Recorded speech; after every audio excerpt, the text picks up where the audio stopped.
Et puis c'est le jour J pour le pape. Le pape François arrivera en Belgique ce soir, mais avant cela, il fait escale au Grand-Duché de Luxembourg où nous allons rejoindre Valérie Dupont. Alors vous suivez le pape depuis son départ en Italie. Alors sa santé n'était pas bonne en début de semaine et il est apparu fatigué encore pour son arrivée sur le sol luxembourgeois. Oui, en effet, ce matin, dans l'avion qui nous a donc fait partir de Roma Fiumicino, le pape, comme d'habitude, vient saluer les passagers de cet avion, notamment les 60 journalistes qui suivent ce voyage papal depuis l'Italie.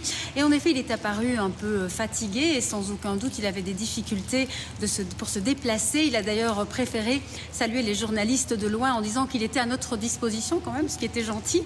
Mais il a quand même fait cela de loin car il ne se sentait pas capable de marcher dans l'avion. Alors c'est vrai qu'il est arrivé ce matin donc au Grand-Duché du Luxembourg, 65e voyage apostolique pour le pape François. Il a d'abord rencontré le Grand-Duc du Luxembourg pour les autorités et puis il s'est rendu dans le cercle cité, le palais municipal de la ville, où là une foule de personnes l'attendaient, ce qui lui a rendu le sourire, je peux dire. On l'a vu blaguer avec certains enfants notamment.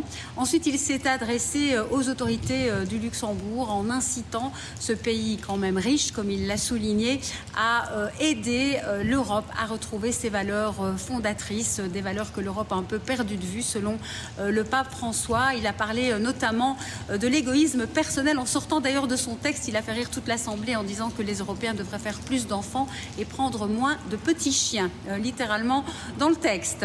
Voilà, donc cet après-midi, il va rencontrer la communauté catholique du Luxembourg, multiculturelle cette communauté, puisque 47% des Luxembourgeois viennent d'autres pays. Et puis, il reprendra cet avion, direction Bruxelles.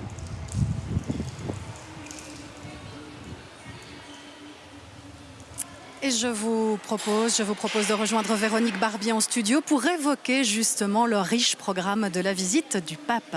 Merci Ophélie, on vous retrouve dans quelques instants. On va effectivement parler de ce qui est prévu en Belgique pour le pape. Bonjour Sophie Mergen, première certitude, le pape il arrive ce soir dans notre pays. Oui, il devrait atterrir vers 19h10 à la base aérienne de Melsbroek, mais c'est demain matin que les choses sérieuses commencent, avec tout d'abord une visite au roi, au château de Laken, où il rencontrera également les autorités, notamment le Premier ministre. Et puis demain après-midi, une visite à la KU Leuven et une première occasion pour le public de pouvoir le saluer. Ce sera entre 17h30 et 18h sur la grande place de Leuven. Pas besoin de s'inscrire au préalable.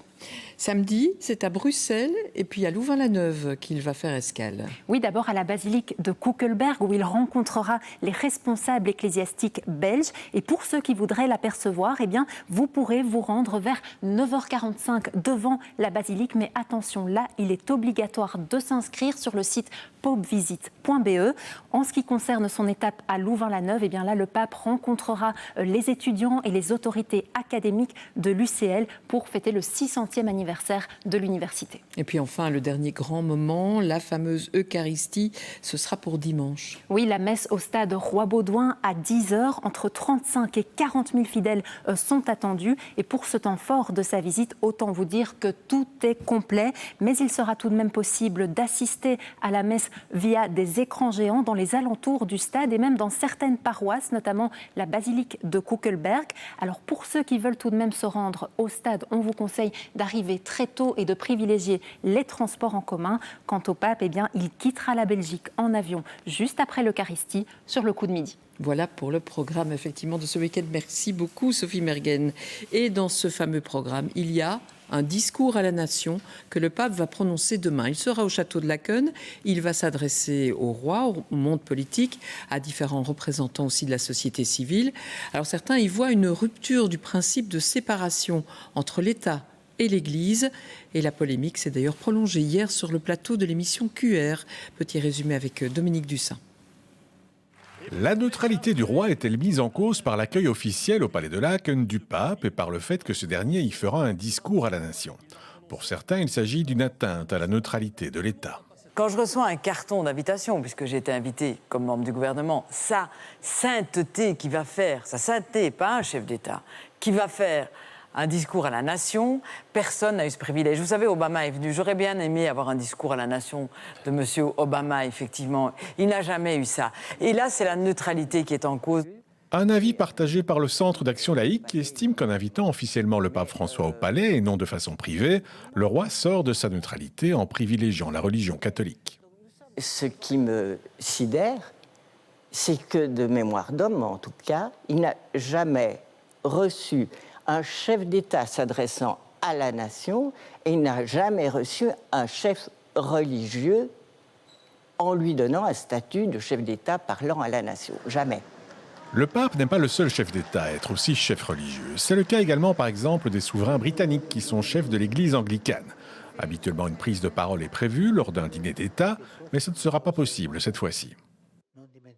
Le pape n'a pas souhaité que soit organisé un dîner, probablement pour deux raisons. L'une étant son âge et l'agenda sans doute trop chargés, et l'autre est sans doute aussi l'étalage de faste qu'implique un dîner d'État, et il a renoncé à cela.